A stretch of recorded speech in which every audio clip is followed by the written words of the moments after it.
Kerana ini adalah negeri yang dikenal dengan ilmu sebelum daripada yang lain. Ini adalah negerinya para murabbi dan ulama. Dulu ada sebuah kerajaan bernama Mempawah. Negeri itu terletak di Kalimantan.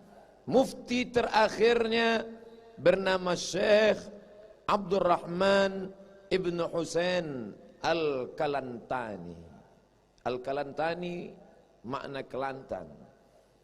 Satu negeri lagi dikenal seorang ulama bernama Syekh Idris Al-Marbawi. Siapa yang tak kenal dengan kamus Al-Marbawi? Semua orang-orang Melayu yang belajar Islam bahasa Arab, dia tahu makna Al-Quran dan hadis dari kamus Al-Marbawi. Dari mana ini orang berasal? Dari negeri Melayu. Tapi ada yang terlupa bagi setengah orang. Ini ulama besar daripada Universitas Al-Azhar Kaherah, tapi belajar pertama kali dari seorang ulama bernama Tok Kenali Al-Kalantani, orang Kelantan. Apakah sampai hari ini negeri Kelantan masih menghasilkan ulama? Ya, 40 lebih pondok-pondok. Dan petang tadi saya mengunjungi melawat salah satu pondok, yaitu pondok Al-Madrasah Ad-Diniyah Al-Bakriyah. Maka mereka yang tadi belajar nahu, saraf, balaghah, mantik, bayan, ma'ani, badi', fiqh, usul fiqh, mazhab Syafi'i, aqidah Asy'ari, tasawuf Junaid Al-Baghdadi, Abu Hamid Al-Ghazali. Mereka lah yang akan tetap menjadikan negeri ini baldatun tayyibatun wa rabbun ghafur. Takbir. Jadi tajuk kita malam ini, tegak Islam adalah tanggung jawab ummah. Kalau ada orang yang meragukan Islam di akhir zaman akan tumbang, maka perlu dia menonton acara kita malam ini supaya dia tahu 100.000 orang berkumpul di stadium Sultan Muhammad keempat. 100.000. Dari mana Ustaz tahu 100.000? Sebab tadi saya dengar ada menyebut 100.000. Bila tak percaya, hitung kiralah sendiri. Semua yang datang ini adalah buah daripada dakwah para murabbi di masa yang lalu. Mereka yang menanam benih itu, mereka yang menyiramnya dengan ilmu. Hari ini dia sedang berbunga.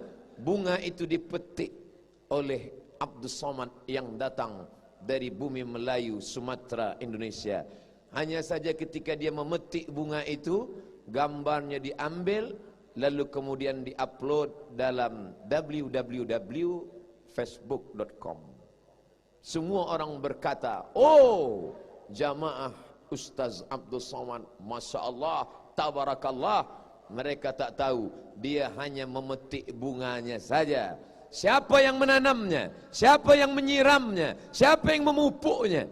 Itulah para murabbi-murabbi kita. Pisang emas bawa berlayar, masak sebiji di dalam peti. Hutang emas dapat dibayar, hutang budi dibawa mati. Apa yang dapat kita balaskan untuk mereka? Kalau sanggup mampu mengkhatamkan Al-Quran, apa kata Imam An-Nawawi rahimahullah? Wa in khatimul Quran, kalau mereka mampu mengkhatamkan Al-Quran, bacakan Al-Quran, hadiahkan pahalanya untuk mereka. Kalau tak mampu baca Al-Quran, likulli syai'in qalbun, segala sesuatu punya hati. Wa qalbul Quran Yasin, tak mampu baca Quran, bacakan Yasin.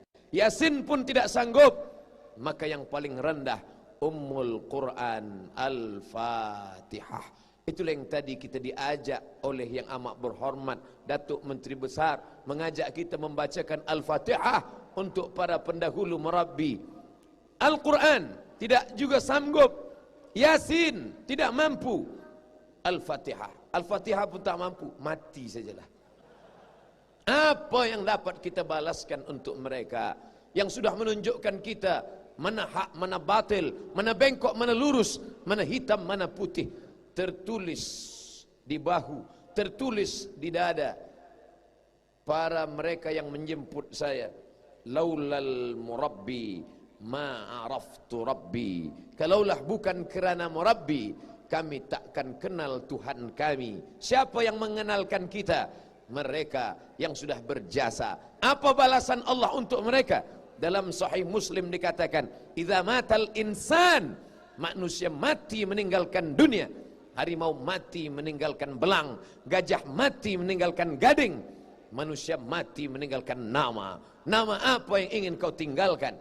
Di Quran semua nama ada. Fir'aun ada, Qarun ada, syaitan ada, iblis pun ada.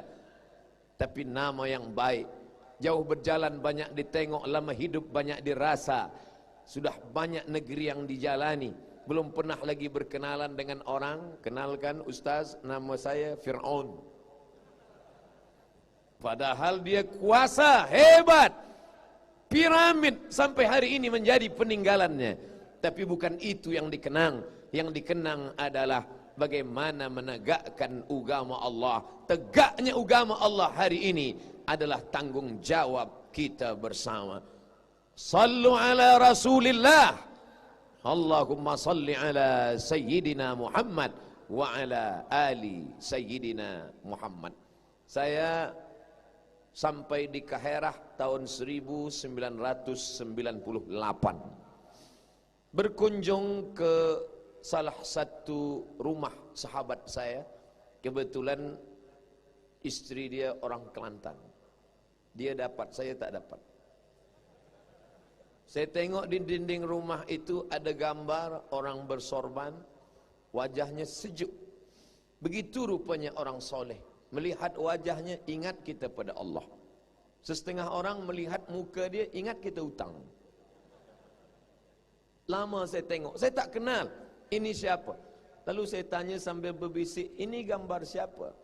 Itu gambar Tok Guru Nek Aziz. Oh, saya tak tanya banyak, saya cari maklumat tentang dia di mana? www.google.com. Ini rumah dia. Dia duduk makan di lantai. Tak lama saya bercerita dengan pelajar-pelajar Malaysia yang waktu itu mereka disatukan dalam PMRAM, Persatuan Mahasiswa Arab Republik Mesir. Mereka yang bersatu ini sahabat-sahabat kami, kawan-kawan kami semasa belajar di Al-Azhar Kaherah. Silih berganti mereka bercerita tentang kelebihan Tok Guru. Yang satu bercerita bahwa ada suatu ketika orang di tengah jalan, kereta dia rosak, tak boleh melanjutkan perjalanan. Masa itu ada berjumpa dengan Tok Guru, tapi dia tak kenal. Lalu Tok Guru mengatakan, bila kereta awak rosak, tak boleh teruskan perjalanan, pakailah kereta ini. Lalu orang yang kereta rosak tadi, dia pakai kereta Tok Guru. Dia tak tahu ni kereta siapa. Dia tengok ini orang baik saja. Lepas itu dia bawa ke tempat servis untuk membetulkan kereta. Orang terkejut. Awak siapa? Saya orang biasa. Kenapa awak boleh bawa kereta Tok Guru? Oh, ini kereta Tok Guru kah? Iya. Di mana awak berjumpa? Di tengah jalan. Sebab tadi kereta tiba-tiba rosak saja dan ada orang bagi pinjaman. Ini kereta Tok Guru. Dan dia bukan setakat guru agama saja, bukan setakat orang yang faham agama saja. Dia adalah seorang yang amat berhormat, seorang menteri besar. Cinta, walaupun tak pernah bersua, membuat saya berniat dalam hati, umur panjang badan sehat, saya akan datang ke negeri bernama Kelantan. 21 tahun lamanya berkeinginan, rupanya tertulis di Lauhil Mahfuz. 14 hari bulan Februari 2019 barulah sampai. Tak berjumpa dengan Tok Guru, hanya setakat ziarah ke makamnya dan sampai ke rumahnya, bertemu dengan adiknya, bertemu dengan anak-anak dan cucu, dan sempat pula bersilaturahim. Begitulah rupanya takdir yang sudah ditetapkan Allah. Sakitkah hati? Kecewakah jiwa? Ya. Untung ada rukun iman yang ke-6, berterima kepada takdir baik dan takdir buruk. takdir yang saya terima buruk, tak berjumpa semasa hidup. Maka sakit hati saya setiap kali menengok gambar sahibul fadilah Ustaz Azhar Idrus. Bukan cuma berjumpa berguru, bahkan sempat pula ikut membawa jenazahnya ke makam. Allahu Akbar. Tapi apa mau dikata, yang lalu tak dapat diulang. Lan tarji'al ayyamul lati madat. Hari yang lalu tak dapat diulang. Menetes air mata darah tak boleh diulang. Apakah Al-Faqir Abdul Somad layak disebut sebagai murid? Maka suatu ketika saya mencari video tanya jawab, soal jawab. Bolehkah kita dianggap murid bila kita tak berjumpa, bila kita tak mengambil ilmu secara langsung, direct? Kita hanya dengar kajinya, kita hanya tonton YouTube-nya, kita hanya pandang videonya, tengok gambarnya. Apakah kita dianggap murid? Allah berikan jawaban melalui lisan Al-Habib Umar bin Hafiz, sahibul fadilah, ulama besar dari Tarim Hadramaut, pimpinan Majlis Darul Mustafa. Seorang bertanya kepada Habib Umar bin Hafiz radhiyallahu an, "Hai Habib Umar bin Hafiz, ya, saya mendengar tazkirah, menonton tazkirah, tapi saya tak jumpa orangnya, tak belajar kepada dia langsung. Apakah saya dianggap sebagai murid?" Apa kata Habib Umar bin Hafiz? Ta'allugul galbi, kaitan hati. Bila engkau ada cinta, bila engkau ada suka, engkau ikut ilmunya, engkau amalkan tazkirahnya, maka engkau pun dianggap sebagai murid. Mudah-mudahan walaupun saya tak berjumpa, walaupun saya tidak sempat bermusafahah mencium tangannya, saya ingin di akhirat kelak tetap dianggap sebagai murid dari Tuan Guru Ni Aziz, insyaAllah. Doakan wahai jamaah, jangan sampai di dunia ini tak dapat, di akhirat pun tak juga. Tuan-puan, datuk datin di dunia ini sempat mendengarkan medan ilmu setiap hari Jumat.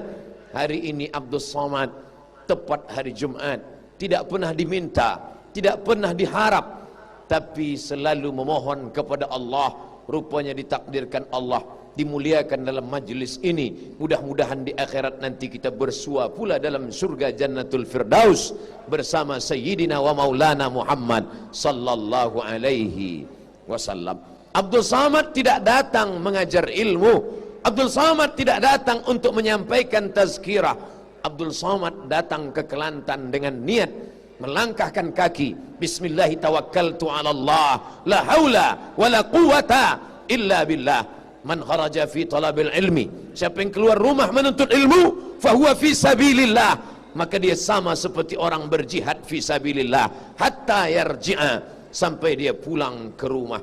Maka dari semenjak saya datang sampai malam ini, sampai saya kembali ke kampung halaman saya di negeri Melayu Riau Sumatera, mudah-mudahan saya termasuk dalam golongan orang yang berjihad fi sabilillah. Dan dari Tuan Guru Abdul Somad hanya mengajar tazkirah di masjid.